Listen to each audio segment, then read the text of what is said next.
I feel that my contribution will be very different from the two previous one, and perhaps it could serve as a good example of what might come out when you ask a professor of church history and theology to speak on the topic of European political consciousness and the future of its public sphere. I'm going to speak in this panel as I said, as a theologian and as a historian of theology and the church, and to point to one aspect of the contribution of churches and Christians to the future of the public sphere. This aspect is ecumenical relations. They have many different facets, of course, and I'm going to address the one that is most close to the area of my own study and commitment, and actually, let me confess, also a kind of a part of my personal biography of someone who was born in Russia, actually in the Soviet Union, in the city of Leningrad at that time, not yet St. Petersburg, of someone who spent half of his life in Germany and is in Germany beheimatet, of someone who worked in Ukraine, was happy to be able to work here in this university for quite a few years, and finally of someone who has been serving at the University of Notre Dame for in the recent 7 years. This facet of ecumenical relations is the relations that are usually considered under the heading East-West relations, or to put it in denominational terms, the interactions and dialogue between the Roman Catholic Church and the Protestant denominations on the one hand, and Orthodox churches on the other. I think that there is a conspicuous parallelism between what is happening today in the public and political sphere between the West and the former countries of the Eastern Bloc and the Soviet Union, particularly Russia. Any contribution to the future of the public sphere should take into consideration the state of relations between churches and vice versa. Professional ecumenical organizations and boardrooms should clearly see how political relations and political consciousness affect their own work. So my contribution is actually an attempt to alert us all, and Catholic universities in particular, to this interrelationship, and to issue a warning against misreading politics for theology, which regrettably happens very often precisely in the ecumenical area. Indeed, I think ecumenical conversations between Catholics and Orthodox mirror political developments in the international sphere, which have, in the last couple of decades, confronted a spread of propaganda unprecedented in its scope since the collapse of the communist bloc. Despite exploiting the newest digitalized media techniques, the mental world of today's propaganda designers contains virtually nothing new. It feeds on nationalist and populist and imperialist prejudices of the late 19th and early 20th centuries. It cherishes covert sympathies towards some ideological constructs stemming from the fascist doctrines of the 1930s, and in Russia, it glorifies the totalitarian communist past and brags about it. The strange susceptibility of some political circles in the free world towards alternative facts and alternative realities fabricated by authoritarian rulers and their ideological kinsfolk in effect resembles the amenability with which official ecumenical boardrooms, committees, and institutions like the World Council of Churches received Soviet propaganda in the time of the Cold War. But unlike international politics, which enjoyed a brief period of a relaxation between the free world and former communist countries in the 1990s, there has never been a propaganda-free time in ecumenical relations between East and West, even if professional ecumenists themselves are eager to deny it. Francis Fukuyama's end of history has never loomed in the world of Catholic Orthodox dialogue. Even if individual Orthodox clerics and theologians from the Soviet Union who attended international ecumenical encounters might have been at times truly sincere in their search for mutual understanding with Western Christians, their ecumenism had a grave birth defect. It was not the result of an interior ripening and growth within the Church, but was imposed on it by its communist curators and was only possible if conducted hand in hand with implementing political tasks of the Soviet regime.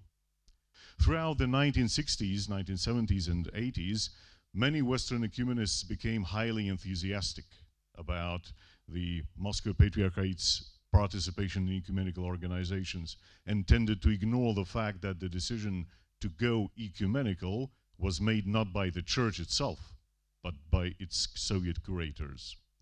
The enthusiasm of that period proved to be misplaced very soon after the regime's pressure on religious communities ceased. Towards the rise of Putin's authoritarianism in Russia at the beginning of the new century, the Patriarchate became perfectly willing to assume the leading role in supplying the Kremlin with quasi-religious ideological constructs that should, in the eyes of the Russian rulers, substitute the no longer usable communist ideology. Putin's repeated laments about the collapse of the Soviet Union being the greatest geopolitical catastrophe of the 20th century fell on fertile ground among Orthodox clergy and lay people and created there a bizarre mix of Soviet nostalgia and dreams about the restoration of the dominating and governing role of the Orthodox Church in the Tsarist Empire. Against this entire backdrop, ecumenism has become a clearly pejorative word in Orthodox discourse in Russia, and there is very little prospect of appropriating the achievements and experiences of ecumenical reconciliations of the West in the context of the Moscow Patriarchate. It was Patriarch Kirill, not the political leadership of Russia, who first began to publicly promote the idea of the Russian world, the ideological construct meant to embrace Russians and Russian-speaking people over the entire planet, all of them belonging from the standpoint of the Moscow Patriarchate to the area of the pastoral care of the Russian Orthodox Church, be it in actu or in potentia. That Ukrainians and Belarusians were seen as primarily members of the Russian world, alongside with Russians, became clear during Kirill's frequent visits to Ukraine in 2008-2012, when the slogan "Russia, Ukraine, Belarus, the one holy Rus" was publicly recited and mass rallies gathered to greet him. 4 years later, the idea of the Russian world served as a pretext and ideological legitimation of Russia's annexation of Crimea, which Putin declared possessed a sacred meaning for the Russians, and of the military intervention in eastern regions of Ukraine. Revanchist and militarist features of RW ideology, RW Russia, Russian world Russia, betray its ideological kinship with NS Germany, calling into memory the Anschluss of Austria and the occupation of the Sudetenland in 1938. Today, the idea of the protection, if deemed necessary with military means, of the imagined members of the Russian world community across the globe causes tensions and conflicts between Russia and most of its neighbors, particularly with those who themselves seek to escape from the shadow of Kremlin's autocratic and corrupt regime. The insight into interconnectedness between political and religious spheres can be illuminating in one further regard. There is a conspicuous difference between the unbridled frenzy of domestic Russian political anti-Western propaganda, on the one hand, and the artfully poisoned simulation of pluralism in the products touted by Russian media in Europe and North America. RT's and Sputnik's alternative facts offered to international audiences differ in their tone from the anti-American and anti-Western bacchanalias on political talk shows on Channel 1 Russia and NTV Inside Russia. The puppeteers here and there are, however, the same. The same are also their aims and ideological obsessions. Similarly, the Russian Orthodox odium of the, say, Uniates, Ukrainian Greco-Catholics, and Ukrainian autocephalists reaching violent dimensions at home and on the territories invaded by RW emissaries takes on a more civilized appearance when employed in international ecumenical spheres, in conversations with representatives of the Roman Catholic and various Protestant churches. Just, for instance, Ilarion Alfeyev just comes to mind. It usually masks itself as a protest against religious persecutions, of course, of the Moscow Patriarchate only, in neighboring countries, and the defense of religious freedom and human rights for the Orthodox envoys of the Russian world, to be sure. The cynicism of a plea for freedom from the mouth of the main religious beneficiary of an authoritarian and aggressive regime is seldom, if at all, publicly exposed by Western ecumenical interlocutors. The artfully offered human rights phraseology acts like an anesthetic and makes Western representatives feel morally uneasy about protesting the brazen falsehood of the Patriarchate's accusations. They justify their silence with the goal of continuing the dialogue with Moscow. Ukraine often simply does not fall into the scope of their interest and concerns. The time for the international ecumenical community to reconsider fundamentally its attitude towards Catholic Orthodox and Protestant Orthodox dialogue is long overdue. I would argue that a profound reconsideration of ecumenical policies should also become a part of the Catholic University's agenda for the time ahead. We should not misread politics for theology. We should not allow authoritarian ideology in a theological form, to contaminate our own Christian public sphere. To illustrate my point, let me draw a parallel with journalism. It took a long time until public audiences in the West realized, maybe not all of them, but at least many of them, realized that in the case of the pro-state Russian media, which today means practically all nationwide media in Russia and international media run by the Russians, they have to do not with journalism, but with propaganda, and sometimes merely a trolling. The word journalism has different meanings in authoritarian regimes and in the free society. Staying away from propagandist journalism is a matter of public hygiene. It is no less crucial that staying away from the ecclesiastical ideological functionaries and propagandists is an issue of the ecumenical hygiene. And even more than that, it is an issue of credibility of Western Christianity and ultimately of its survival. Authoritarian imperialistic ideology can be toxic and contagious.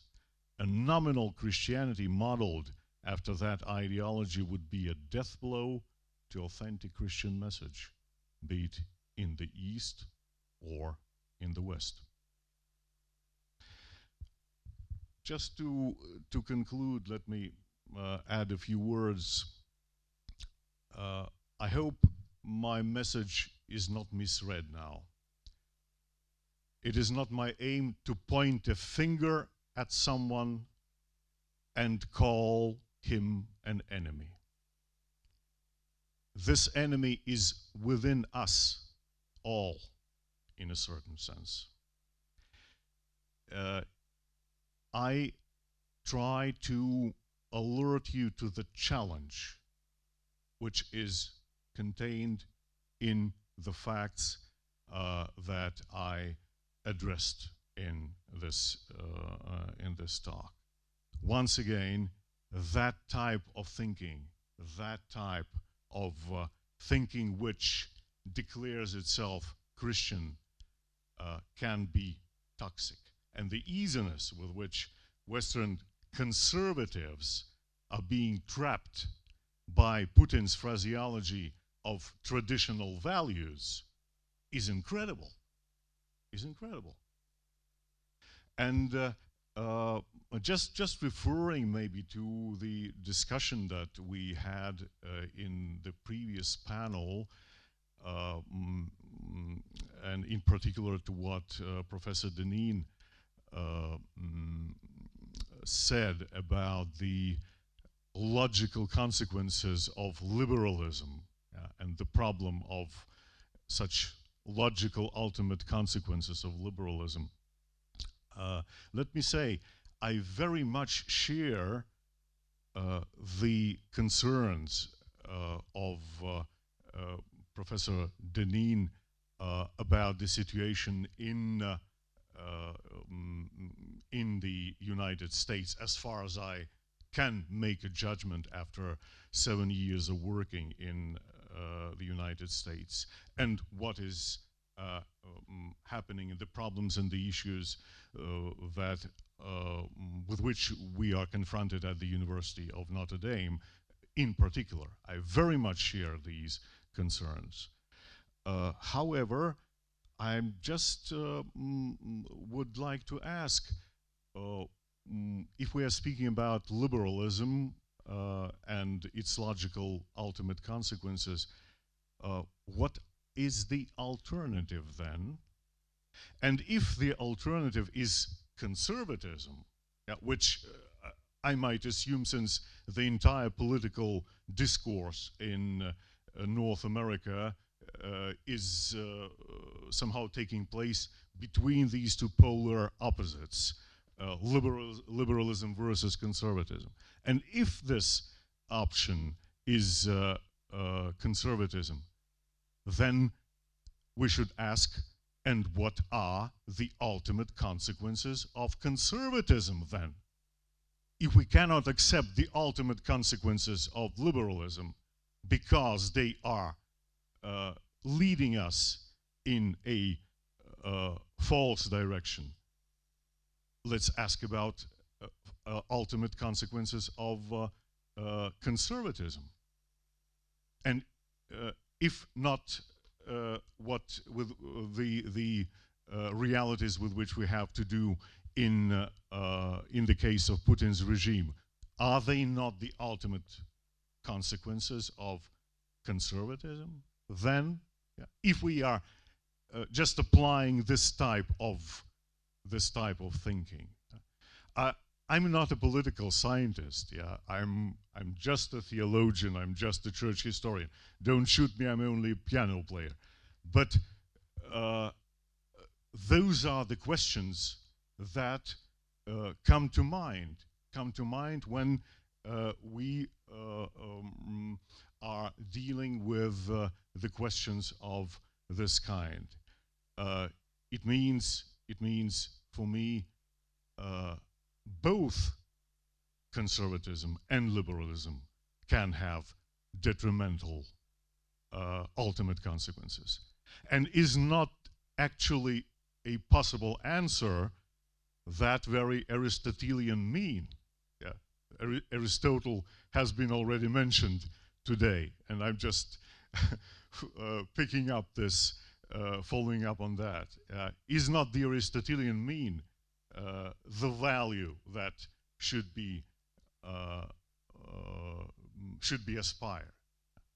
Those are the questions that come to mind when reflecting on all these events, facts of the recent 2 decades, particularly in Eastern Europe, in Russia, and what's happening between the East and the West, if we may use these 2 terms once again.